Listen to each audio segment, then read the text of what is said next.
ਸ਼ਰਮਾ ਜੀ, ਅਗਲੀ ਗੱਲ ਕਰੀਏ ਨਵਜੋਤ ਸਿੰਘ ਸਿੱਧੂ ਦੀ। ਸਿੱਧੂ ਸਾਹਿਬ ਬਾਰੇ ਕਾਫੀ ਦਿਨਾਂ ਤੋਂ ਕਿਆਸਰਾਈਆਂ ਇਹ ਲਾਈਆਂ ਜਾ ਰਹੀਆਂ ਸੀ, ਅਟਕਲਾਂ ਇਹ ਸੀਗੀਆਂ ਕਿ ਸਿੱਧੂ ਸਾਹਿਬ ਨੂੰ 26 ਜਨਵਰੀ ਨੂੰ ਰਿਹਾਈ ਮਿਲ ਸਕਦੀ ਹੈ, ਉਹ ਬਾਹਰ ਆ ਸਕਦੇ ਨੇ। ਇਹਦੇ 'ਚ ਕੋਈ ਸ਼ੱਕ ਨਹੀਂ ਕਿ ਉਹਨਾਂ ਦੇ ਜਿਹੜੇ ਸਮਰਥਕ ਨੇ, ਉਹਨਾਂ ਨੂੰ ਚਾਹੁਣ ਵਾਲੇ ਨੇ, ਉਹਨਾਂ ਨੇ ਤਿਆਰੀਆਂ ਵੀ ਕੀਤੀਆਂ ਹੋਈਆਂ।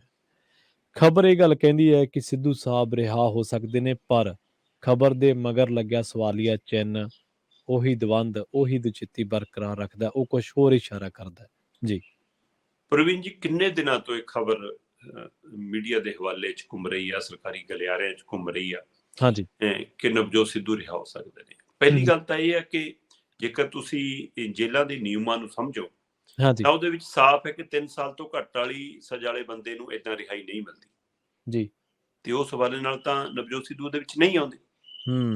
ਪਰ ਜਿਹੜਾ ਆਜ਼ਾਦੀ ਅੰਮ੍ਰਿਤ ਮਹਾ ਉਤਸਵ ਦੇ ਨਾਂ ਤੇ ਭਾਰਤ ਸਰਕਾਰ ਨੇ ਯੋਜਨਾਵਾਂ ਲਿਆਂਦੀਆਂ, ਉਹਦੇ ਤਹਿਤ ਚੰਗੇ ਕਰੈਕਟਰ ਵਾਲੇ ਹੈ ਨਾ, ਉਹ ਸਾਰੇ ਪੈਮਾਨੇ ਉਹਦੇ ਵਿੱਚ 2-3 ਤਰ੍ਹਾਂ ਦੇ ਪੈਮਾਨੇ ਨੇ ਕਿ ਇਸ ਤਹਿਤ ਵਾਲੇ 2 ਸਾਲ ਤੋਂ ਘੱਟ ਸਜ਼ਾ ਵਾਲੇ ਵੀ, ਜਾਂ ਜਿਹਦੀ 50 ਸਾਲ ਤੋਂ ਉਮਰ ਬਣਦੀ ਹੈ, ਜਾਂ ਜਿਹਦੇ ਇਹੋ ਜਿਹੇ ਮਸਲੇ ਨੇ, ਅਜਿਹੇ ਮਸਲਿਆਂ ਚ ਅੰਦਰ ਨੇ, ਉਹ ਵੱਖੋ ਵੱਖ ਕੈਟਾਗਰੀਆਂ ਬਾਈ ਉਹਨਾਂ ਦੀ ਰਿਹਾਈ, ਉਹਨਾਂ ਦੇ ਵਿੱਚ ਨਵਜੋਤ ਸਿੱਧੂ ਦੀ ਰਿਹਾਈ ਬਣਦੀ ਹੈ ਜੀ ਜੀ। ਤੇ ਉਸ ਹਵਾਲੇ ਨਾਲ ਜੇਲ੍ਹ ਵਿਭਾਗ ਵੱਲੋਂ ਜਿਹੜੇ 52 ਕੈਦੀਆਂ ਦੀ ਲਿਸਟ ਬਣਾਈ ਗਈ, ਉਹ ਚ ਨਵਜੋਤ ਸਿੱਧੂ ਦਾ ਨਾਂ ਹੈਗਾ। ਇਹ ਪੁਲਿਸ ਵਿਭਾਗ ਦੇ ਹਵਾਲਿਆਂ ਨਾਲ ਇਹ ਖਬਰ ਬਾਹਰ ਆਈ ਹੈ ਨਾ, ਕਿਸੇ ਕੋਲ ਲਿਸਟ ਨਹੀਂ ਆ ਜੇ ਹਾਂਜੀ ਸੋ 52 ਕੈਦੀ ਕਿਹੜੇ ਨੇ। ਪਰ ਹੁਣ ਜਿੱਥੇ ਆ ਕੇ ਚੱਕਰ ਫਸਦਾ, ਉਹ ਕਹਿੰਦੇ ਜੀ ਕਿ ਐਂ ਕਿਵੇਂ ਰਿਹਾ ਹੋ ਜਾਣਗੇ ਜੀ, ਕੈਬਨਿਟ ਦੀ ਬੈਠਕ ਨਹੀਂ ਹੋਈ, ਕੈਬਨਿਟ ਨੇ ਤਾਂ ਪਾਸ ਨਹੀਂ ਕੀਤਾ, ਰਾਜਪਾਲ ਦੀ ਤਾਂ ਮੋਹਰ ਨਹੀਂ ਲੱਗੀ ਜੀ। ਪਰ ਕੱਲ ਦੇ ਅਸੀਂ 2-3 ਪੱਤਰਕਾਰ ਲਗਾਤਾਰ ਵੱਖੋ-ਵੱਖ ਵਿਭਾਗਾਂ ਨਾਲ, ਵੱਖੋ-ਵੱਖ ਚੀਫ ਸੈਕਟਰੀਆਂ ਨਾਲ, ਵੱਖੋ-ਵੱਖ ਅਧਿਕਾਰੀਆਂ ਨਾਲ ਤਾਲਮੇਲ ਕਰ ਰਹੇ ਸੀ। ਉੱਥੋਂ ਨਵੀਂ ਗੱਲ ਨਿਕਲੀ ਪ੍ਰਵੀਨ ਜੀ। ਉਹ ਕਹਿੰਦੇ ਜੇ ਸਰਕਾਰ ਚਾਹਵੇ ਤਾਂ ਕੈਬਨਿਟ ਦੀ ਬੈਠਕ ਦੀ ਲੋੜ ਹੀ ਨਹੀਂ। ਉਹ ਅੱਛਾ ਜੀ ਹਾਂ, ਉਹ ਕਹਿੰਦੇ ਕਿ ਸਿੱਧਾ ਜਿਹਾ ਸਿਸਟਮ ਹੈ ਕਿ ਜੇਲ੍ਹ ਵਿਭਾਗ ਨੇ ਇੱਕ ਲਿਸਟ ਬਣਾਈ, ਠੀਕ ਹੈ, ਉਹ ਲਿਸਟ ਗ੍ਰਹਿ ਮੰਤਰਾਲੇ ਕੋਲ ਆ ਗਈ ਜੀ। ਗ੍ਰਹਿ ਮੰਤਰਾਲਾ ਉਹਦੇ ਵਿੱਚੋਂ ਜਿਨ੍ਹਾਂ ਨੂੰ ਸਹੀ ਪਾਵੇ ਕਿ ਹਾਂ ਜੀ ਇਹਦੇ ਪਰ ਵਿਚਾਰ ਹੋਣਾ ਚਾਹੀਦਾ ਹੈ ਜਾਂ ਇਹ ਰਿਹਾ ਹੋ ਸਕਦੇ ਜਾਂ ਨਹੀਂ, ਜੇ ਉਹ 51 ਚੋਂ 50 ਓਕੇ ਕਰ ਦਿੰਦਾ, 2 ਤੇ ਗੋਲ ਚੱਕਰ ਲਾ ਦਿੰਦਾ, ਫਿਰ ਉਹ ਫਾਈਲ ਮੁੱਖ ਮੰਤਰੀ ਕੋਲ ਜਾਂਦੀ ਹੈ, ਠੀਕ ਹੈ। ਤੇ ਜੇ ਮੁੱਖ ਮੰਤਰੀ ਚਾਹਣ ਕਿ ਜਿਨ੍ਹਾਂ ਦੇ ਗੋਲ ਚੱਕਰ ਲਾਇਆ ਉਹ ਵੀ ਰਿਹਾ ਹੋਣੇ ਚਾਹੀਦੇ ਨੇ, ਜਾਂ 2 ਹੋਰ ਕੱਟਣੇ ਆ, 4 ਬਾਹਰ ਕਰਨੇ ਆ, ਤਾਂ ਮੁੱਖ ਮੰਤਰੀ ਨੂੰ ਪੂਰਾ ਅਧਿਕਾਰ ਹੈ, ਠੀਕ ਹੈ। ਤੇ ਉਹ ਕਹਿੰਦੇ ਫਿਰ ਇਹਨੂੰ ਕੈਬਨਿਟ 'ਚ ਲਿਆਉਣ ਦੀ ਵੀ ਲੋੜ ਨਹੀਂ ਜੀ ਜੀ ਜੀ। ਤੇ ਮੁੱਖ ਮੰਤਰੀ ਵੱਲੋਂ ਓਕੇ ਹੋਵੇ ਤੇ ਰਾਜਪਾਲ ਤੋਂ ਹਾਂ ਕਰਾਓ ਤੇ ਤੁਸੀਂ ਰਿਹਾ ਕਰ ਸਕਦੇ ਹੋ। ਸੋ ਇਸ ਲਈ ਜਿਹੜਾ ਇਹ ਹੈ ਕਿ ਜੀ ਕੈਬਨਿਟ ਦੀ ਬੈਠਕ ਨਹੀਂ ਹੋ ਰਹੀ, ਕੈਬਨਿਟ ਦੀ ਬੈਠਕ ਟਲ ਗਈ, 1 ਫਰਵਰੀ ਤੇ ਲੈ ਗਏ, ਹੁਣ 1 ਤੋਂ ਵੀ 3 ਤੇ ਲੈ ਗਏ। ਸੋ ਇਸ ਲਈ ਇਹਦਾ ਮਤਲਬ ਉਹਦੀ ਮਨਸ਼ਾ ਦੀ ਉਹਦੀ ਲੋੜ ਨਹੀਂ। ਸੋ 26-27 ਜਨਵਰੀ ਤੋਂ ਪਹਿਲਾਂ ਜੇਕਰ ਮੁੱਖ ਮੰਤਰੀ ਇੱਕ ਵੀ ਦਿਨ ਫਾਈਲ ਤੇ ਓਕੇ ਕਰ ਦਿੰਦੇ ਨੇ ਔਰ ਉਸੇ ਦਿਨ ਰਾਜਪਾਲ ਕੋਲ ਪਹੁੰਚ ਜਾਂਦੀ ਹੈ ਤੇ ਰਾਜਪਾਲ ਤੋਂ ਆ ਜਾਂਦੀ ਹੈ, ਤਾਂ ਸਵੇਰ ਨੂੰ ਰਿਹਾਈ ਹੋ ਸਕਦੀ ਹੈ।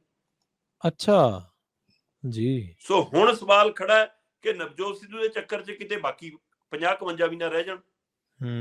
ਅਗਲੇ ਕਹਿਣ ਕਿ ਭਾਈ ਕਿਸੇ ਦੀ ਵੀ ਰਿਹਾਈ ਨਹੀਂ।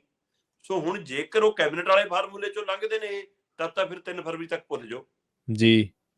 ਜੇ ਮੁੱਖ ਮੰਤਰੀ ਸਾਹਿਬ ਚਾਹੁੰਦੇ ਨੇ ਕਿ ਨਹੀਂ ਅਸੀਂ ਆਜ਼ਾਦੀ ਅੰਮ੍ਰਿਤ ਮਹਾਉਤਸਵ ਦੇ ਨਾਂ ਦੇ ਉੱਤੇ ਪੰਜਾਬ ਦੀ ਲਿਸਟ ਵੀ ਵਿੱਚ ਸ਼ਾਮਲ ਕਰਨੀ, ਕਿ ਦੇਖੋ ਜੀ ਪੰਜਾਬ ਨੇ ਵੀ ਇੰਨੇ ਕੈਦੀ ਛੱਡੇ ਨੇ ਜੀ ਜੀ, ਤਾਂ ਉਹਦੇ ਵਿੱਚ ਫਿਰ ਕਹਿੰਦੇ ਕਿ ਇਹ ਲਿਸਟ ਨੂੰ ਪ੍ਰਵਾਨ ਕੀਤਾ ਜਾ ਸਕਦਾ। ਤੇ ਜੋ ਲਿਸਟ ਪ੍ਰਵਾਨ ਹੁੰਦੀ ਹੈ ਤਾਂ ਨਵਜੋਤ ਸਿੱਧੂ ਨੂੰ ਐ ਅੱਖੋਂ ਪਰੋਖੇ ਕਰਨਾ ਔਖਾ ਹੋਏਗਾ, ਕਿਉਂਕਿ ਉਹਦਾ ਜੇਲ੍ਹ ਦਾ ਰਿਕਾਰਡ ਠੀਕ ਰਿਹਾ। ਉਹਨੇ ਇੱਕ ਵਾਰ ਵੀ ਪੈਰੋਲ ਨਹੀਂ ਮੰਗੀ ਜਿਹੜੀ ਉਹਨੂੰ ਮਿਲ ਸਕਦੀ ਸੀ, ਉਹਨੇ ਇੱਕ ਵਾਰ ਵੀ ਕੋਈ ਛੁੱਟੀ ਨਹੀਂ ਕੀਤੀ, ਉਹਨੇ ਅੰਦਰ ਆਪਣੀ ਡਿਊਟੀ, ਕਲਰਕ ਵਾਲੀ ਡਿਊਟੀ ਪੂਰੀ ਨਿਭਾਈ ਹੈ।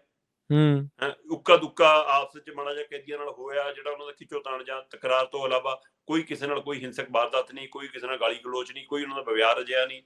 ਸੋ ਇਹ ਸਾਰੇ ਦੇ ਵਿੱਚ ਉਹਨਾਂ ਦੀ ਫਾਈਲ ਕਹਿੰਦੇ ਰਿਕਾਰਡ ਸਾਫ਼ ਹੈ, ਇਸ ਲਈ ਉਸਨੂੰ ਅੱਖੇ ਪਰੋਖੇ ਕਰਨਾ ਔਖਾ ਹੋਏਗਾ ਜੇ ਬਾਕੀਆਂ ਨੂੰ, ਜਾਂ ਤਾਂ ਹੁਣ ਸਾਰਿਆਂ ਨੂੰ ਛੱਡਣਗੇ ਕਿ ਫਾਈਲ ਨਹੀਂ ਫਰੋਲੀ ਜੀ, ਜਾਂ ਫਿਰ ਰਿਹਾਈ ਸੰਭਵ ਹੈ। ਸੋ ਇਸ ਲਈ ਕਾਂਗਰਸ ਨੇ ਜਿਹੜੀ ਤਿਆਰੀ ਕੀਤੀ ਹੈ ਉਹ ਵੀ ਇਸ ਹਵਾਲੇ ਨਾਲ ਇਸ਼ਾਰਾ ਕਰਦੀ ਕਿ ਰਿਹਾਈ ਦੀ ਹੋਣ ਦੀ ਸੰਭਾਵਨਾ।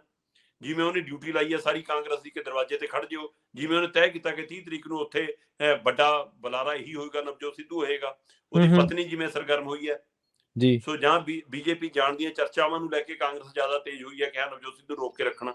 ਸੋ ਇਹ 2 ਪਹਿਲੂਆਂ ਤੇ ਗੱਲ ਹੋ ਰਹੀ, ਤਾਂ ਮਤਲਬ 26 ਤਰੀਕ ਦੀ ਰਿਹਾਈ ਸੰਭਵ ਵੀ ਹੈ, ਪਰ ਨਿਰਭਰ ਸਾਰਾ ਕੁਝ ਮੁੱਖ ਮੰਤਰੀ ਸਾਹਿਬ, ਕਿਹੜੇ ਮੁੱਖ ਮੰਤਰੀ, ਭਗਵੰਤ ਮਾਨ ਜਾਂ ਕੇਜਰੀਵਾਲ, ਇਹ ਹੁਣ ਦੇਖਣ ਵਾਲੀ ਗੱਲ ਹੋਊਗੀ ਕਿਹਦੇ ਤੇ ਨਿਰਭਰ ਹੈ। ਸੋ ਕਿਸੇ ਨਾ ਕਿਸੇ ਨਿਰਭਰ ਹੈ ਕਿ ਉਹਦੀ ਰਿਹਾਈ, ਦਸਤਖਤ ਕਿਹਦੇ ਹੋਣੇ ਆ ਤੇ ਸਹੀ ਕਿਹਨੇ ਪਾਉਣੀ ਹੈ ਵੀ ਫਰਕ ਜੀ।